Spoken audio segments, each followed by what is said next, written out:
Oh, I wanna be like you. I wanna walk like you, talk like you too.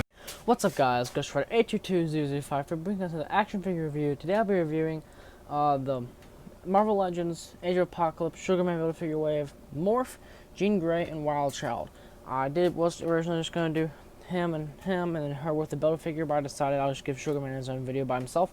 So today we're doing a 3-in-1 review.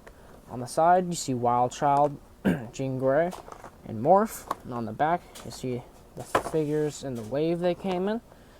And the promotional art of the figures. Here is Morph's bio, Jean's bio, and Wild Child's bio. And there are all the figures in the wave. And I will review him after I review these guys.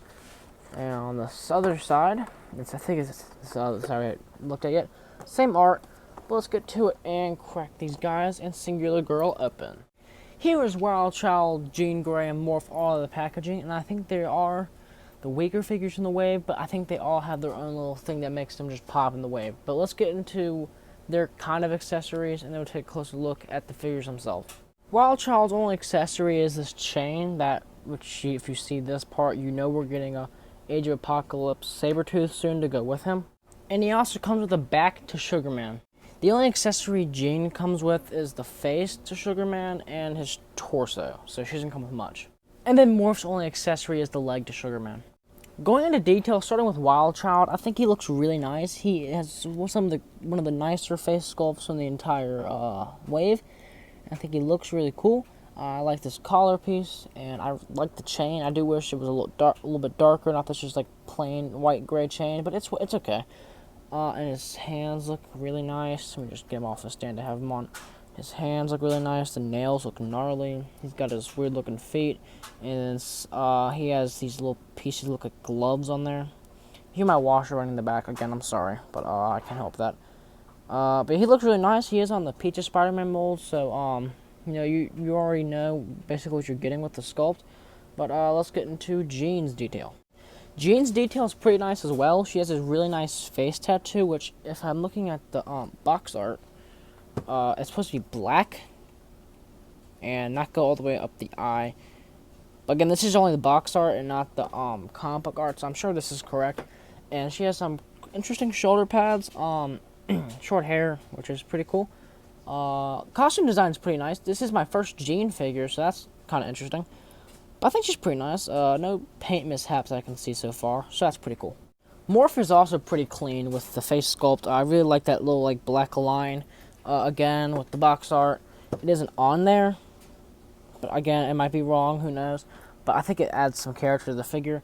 No paint mishaps again. I did super glue the cape like I do with most of my caped figures from Hasbro because it always levitates. It doesn't go in all the way back here for some reason, but I'll fix that eventually. And yeah, so no really paint mishap problems on the back or the front. He looks pretty cool. Let's get into Wild Child's articulation and go down the line. We're going to remove Wild Child's chain for this part, but he looks up. Well, okay, let's put that over here. He looks up about that much, which is pretty cool.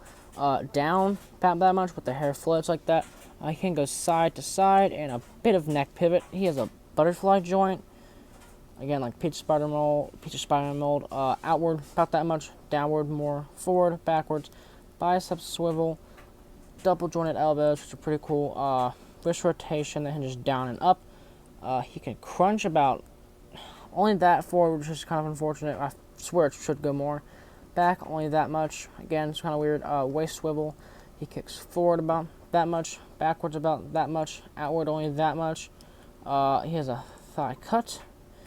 Double jointed knees, ankle goes down, goes up, and he has great ankle pivot. Jean's articulation is actually pretty nice too. Since she doesn't have long hair, she can look up about that much, which is really nice. Downward, about that much. Can go side to side, and a bit of neck pivot. Arms move outward only that much because of the shoulder pads. Downward that much. Forward, I like an angle outward. Back, not really at the angle. And then she has a elbow bend that is, I think, either 9 degrees or a bit after 9 degrees. Rotates, wrists swivel and hinge in and out. She crunches forward, only about that much, which is unfortunate. Back a lot more, which you can switch that around, but it's whatever. She does swivel and go all the way around like that. Kicks forward about that much. backwards about that much. Does the splits more than the Peach Spider-Man mold for some reason. Leg rotates, double jointed knees, and then she has ankle articulation that goes down, up, and ankle pivot. Morph's movement's pretty nice as well. Since I just super glue the cape, it's going to be a lot harder to get to the articulation.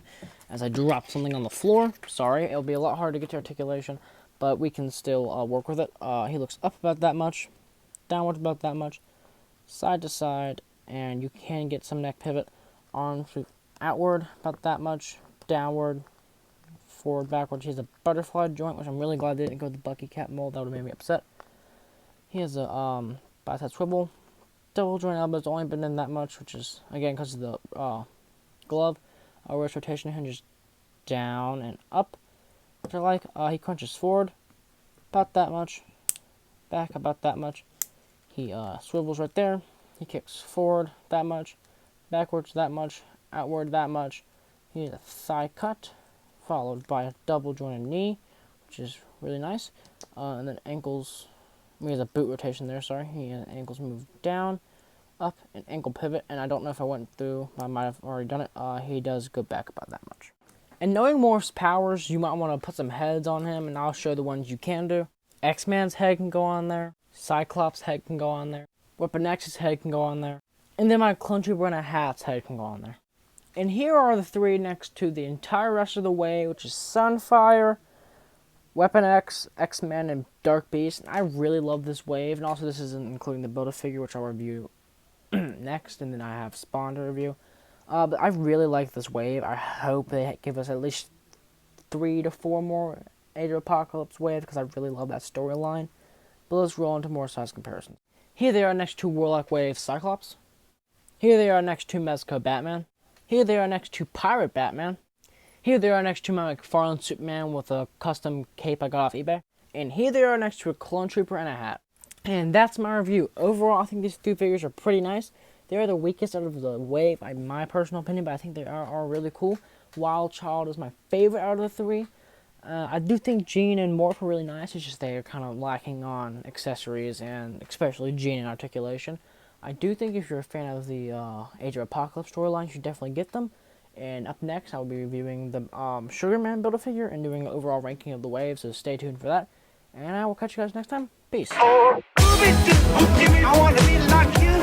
I wanna walk like you, talk like you.